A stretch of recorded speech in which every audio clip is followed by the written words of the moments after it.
Hi friends, welcome to guy style சமையல். இன்றைக்கி நம்ம கடலமா போட்டு வைக்கலாம். இது கடலமா குழம்பு டிஃபனுக்கு, இட்லி, தோசைக்கு, பூரிக்கு நல்லாயிருக்கும்.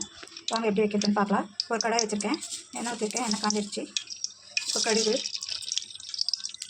கொஞ்சமாக சோம்பு, கொஞ்சம் ஜீரகம், இப்போ கொஞ்சம் கருவேப்பிலை, ஒரு 2 வெங்காயம்,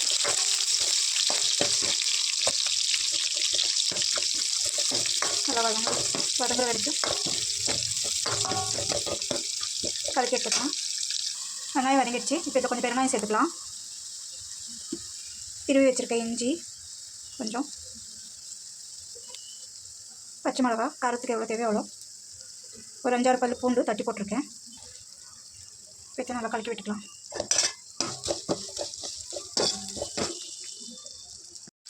இப்போ சின்ன சின்னதாக கட் பண்ணி வச்சுருக்கேன் தக்காளி சேர்த்துருக்கேன். கொஞ்சம் உப்பு சேர்த்து நல்லா வதக்கிடுவேன்.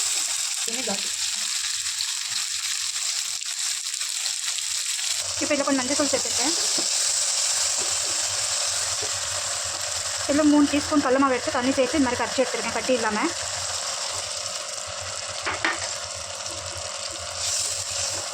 இப்போ தேவையான அளவு தண்ணி சேர்த்து நல்லா கொதிக்க விட்டுக்கலாம். கொஞ்சமாக புளி சேர்த்து கலக்கி விட்டுனே இருக்கணும், இல்லைன்னா அடிப்படி பிடிச்சிடும். நான் தேவையான அளவு தண்ணி சேர்த்துருக்கேன் கொஞ்சம். இது நல்லா கொதிக்கணும், அந்த பச்சை வாசனை போகிற வரைக்கும். இதே இப்போ கொதி வந்திருக்கு பாருங்கள். இந்த மாதிரி நுரெல்லாம் நல்லா கொச்சி இந்த நுரெல்லாம் அடங்கணும், அப்படின்னா கம்மியாகணும். அது வரைக்கும் நல்லா கொதிக்கட்டும். கொதிக்கும் போதே இது நம்ம எவ்வளோ தண்ணி சேர்த்தாலும் நல்லா திக்காகி வரும். கொஞ்சம் திக்காக வரைக்கும் கொதிக்க விடலாம், அப்போ தான் அந்த பச்சை ஸ்மெல்லாம் போகும். நான் இதில் கொஞ்சமாக புளி சேர்த்துருக்கேன். நீங்கள் புளிப்புக்கு தேவையானாலும் பார்த்து அட்ஜஸ்ட் பண்ணிக்கோங்க. நல்லா கொதிக்கட்டும்.